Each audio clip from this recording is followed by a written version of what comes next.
the most extraordinary story ever told. That's a phrase Vice President Kamala Harris chose to use in her acceptance speech at the DNC, the conclusion of her acceptance speech at the DNC, after weaving in and out of that speech her personal story and talking about it as an extraordinary American story among many other extraordinary American stories. She talked about how the American story itself, the story of America, is the most extraordinary story ever told.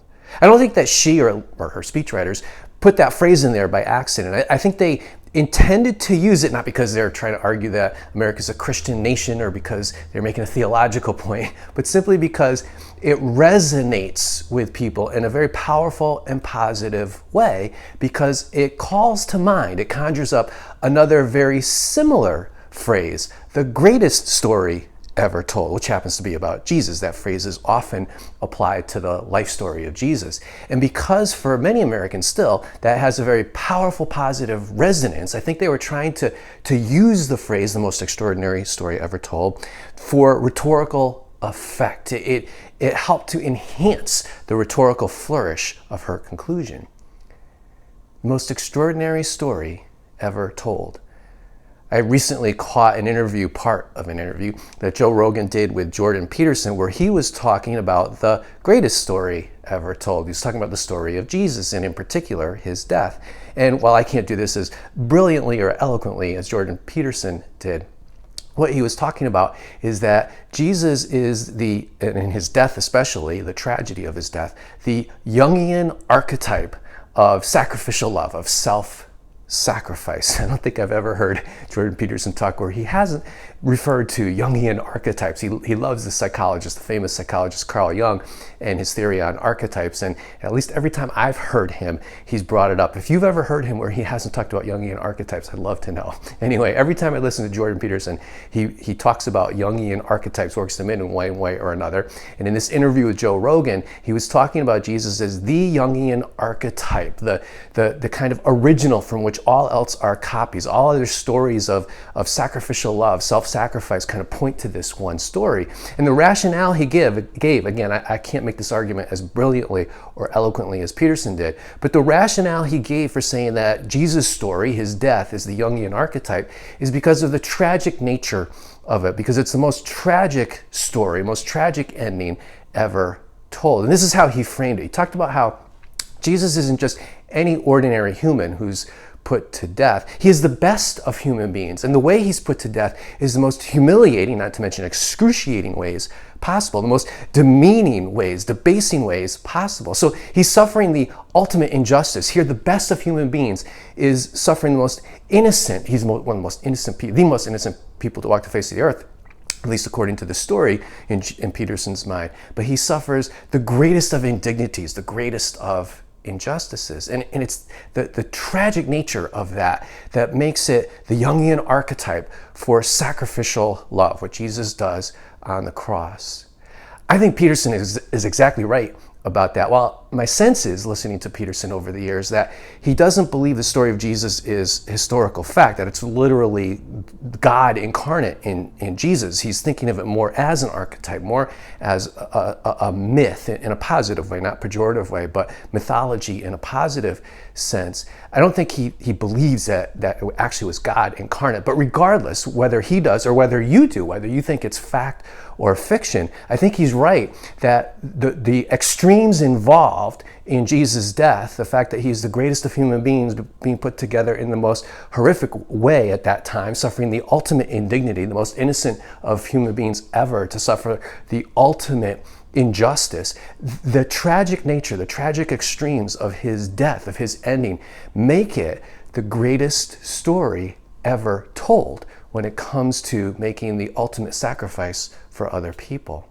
But I would push it a little bit further, because while I think Peterson is exactly right, I would say that the story itself says that this isn't just any old ordinary human being, even the best of human beings, that this is actually God incarnate. So if you just follow the logic of the story, whether you accept it as fact or fiction, the story itself is saying that this is God who is making this ultimate sacrifice for us, who is making the greatest sacrifice possible, who is the Jungian archetype of sacrificial love. And beyond that, I'd say one more thing. It's something that Paul points out in Romans chapter 5. Jesus isn't just God incarnate, as if that's not enough. The extreme of God incarnate, the one who is on the throne of heaven, who gives up the throne of heaven to become a helpless babe and to live the life of a servant, as he says he came not to be served, but to serve, to give his life as a ransom for the many. So in the logic of the story, he is dying in order to save us, giving his life, giving all for us. God is giving all for us to save us. It's not just those extremes, and then he dies the most horrific, excruciating, unjust, indignified, debased of death. So God, from the height of heights of glory to the most debased position that, at least at that time, any human being could be put in, death by crucifixion, the most humiliating kind of experience anybody could go through. It's not just those extremes, but as Paul says, he dies for those who are his enemies. It's barely possible, Paul says in Romans 5, that somebody should die for a good person, a righteous person. But it's unheard of that somebody would die for their enemies. That's the most extreme act of love. To give your life, to give the greatest gift possible, to show that no greater love for somebody who's completely ungrateful, who hates you, who detests you, who is your enemy. And yet that's, according to Paul, what we have made God. We have made God, turned God into our enemies by virtue of our sin, by virtue of our rejection for him. And so according to the story, Jesus, God incarnate, gives his life for those who are his enemies. The extremes couldn't be any more drastic. It couldn't be any more extreme in terms of all the elements of this story. And that's what makes it the greatest story ever told when it comes to sacrificial love, self-sacrifice. But I add one more thing, and this is based on something Peterson said, but not in the Rogan interview. It's something he said a couple years ago when he was being interviewed by Bishop Barron around Easter time. He was talking about the resurrection of Jesus, and even though he didn't name it as the Jungian archetype, he did refer to it in terms that seemed to be essentially saying the same thing. He wasn't explicit about it, but he implied that he understood it that way. Again, I don't think Peterson believes Jesus really rose from the dead, but what he was talking about is this is the Jungian archetype of the defeat of death. Jesus dying on the cross isn't the end of his story. According to the story, he rises from the dead and conquers death, and in the most glorious of ways. He isn't just raised back to life. His body, which has been torn to shreds, beaten to a bloody pulp, literally, and is lied in a tomb for 3 days. That body isn't just brought back to the life it had before. It is gloriously transformed. It is transformed to the transcendent sphere. Now this physical body Jesus has transcends the limits of space and time. It can appear and disappear. It is raised, in other words, to the heights of glory. It's the ultimate defeat of death. And so it's not just that Jesus' story is the greatest story ever told in terms of love, sacrificial love. It's also the greatest story ever told in terms of the defeat of death. The greatest story ever told.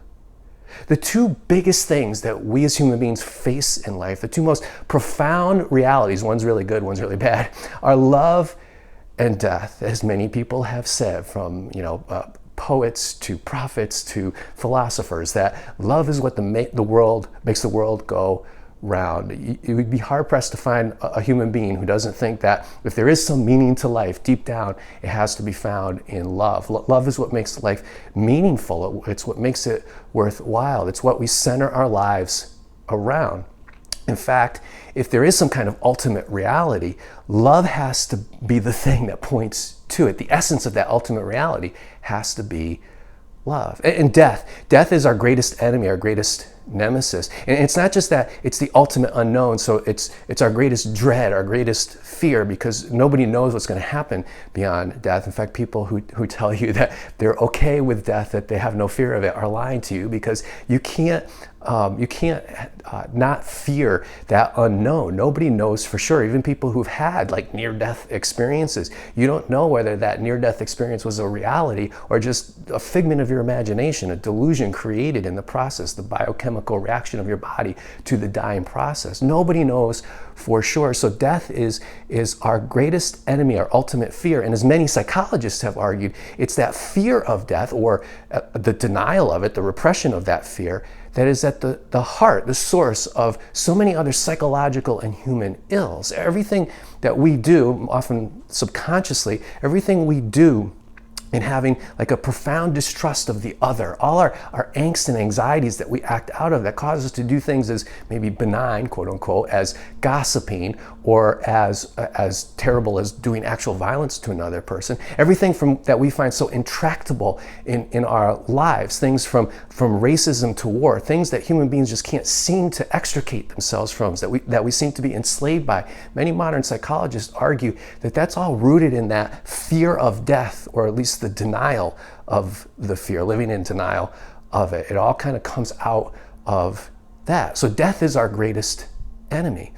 And yet in the story of Jesus, you find these two things, the two most profound realities in human life, love and death, coming together in the moment of his death and resurrection. He shows us that Jungian archetype of sacrificial love on the cross. He goes the greatest extremes of love possible. God incarnate, dying for us, the ultimate indignity for our sakes, for his enemies, for what we have made ourselves to be to him. He gives his life for us, his enemies. And then in his resurrection, he conquers our greatest foe, our greatest enemy, coming back from the dead, his body returning in this glorious form, transcended to the heights of glory, the transcendent realm. He conquers it in the most amazing way possible.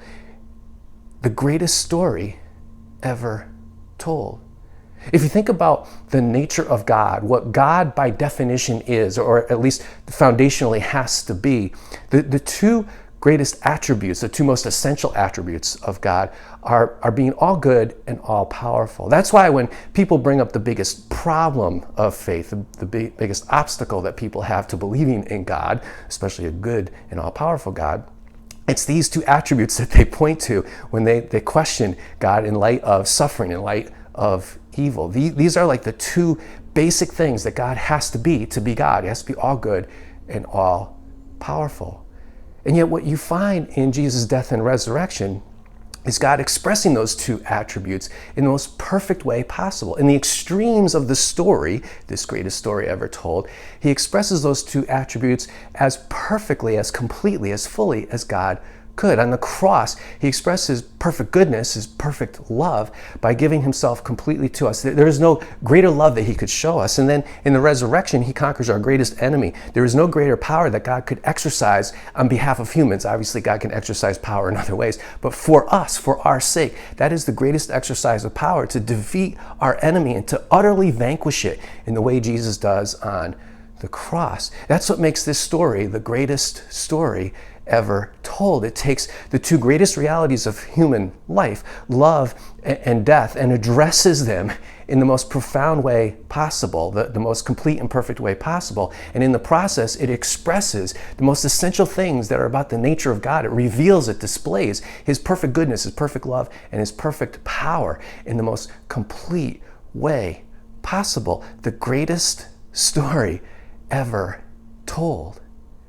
And if there is a God, then this is exactly what we would expect him to do. In fact, we would expect no less from God. If God is at least baseline, at least in his essence, the two essential things of his nature are that he's all good and all powerful, and if the greatest realities of human life are love and death, then this is exactly the way we would expect God to display his goodness and his power. This is exactly the way that we would expect God to address these two biggest realities of the human life he created for us, love and death. The greatest story ever told. The chances there are a God, and I'm not saying this according to theology or speculation or philosophy. I'm saying this based on science and some findings in science over the past 60 years or so, especially in astrophysics and molecular biology. The chances there is a God have actually increased over the years based on these findings of science. Just one quick way to prove that, to show that. Scientists over the years, past generations of scientists, have reported in survey after survey, it's roughly held around 40% of scientists believe in some kind of God, some kind of supreme mind, divine intelligence, higher power. Many of them do believe that God is a personal God, but at the very least, they kind of believe in those essential attributes of God, of perfect goodness and perfect power. Those two kind of essential attributes are somehow manifest in this divine intelligence, this higher power. But the youngest generation of scientists who are entering the field now at roughly ages 20 to 30, in their 20s and 30s, in a recent survey, that number has gone from 40% to over 60%. It's increased. The trend is up. In the younger generations of scientists, the youngest generation right now, the idea that there is some kind of higher power, divine intelligence, and for many of them a personal God, is actually increasing, not decreasing. And while there are probably a number of factors that contribute to that, the big factor, the major factor for scientists is what they're seeing in science itself, what they've seen in astrophysics, the findings of astrophysics over the past decades, what they've seen in molecular biology, the findings of molecular biology over the past several decades. That's what's driving them to believe it's more and more reasonable to think there is some kind of higher power out there, that there is a God.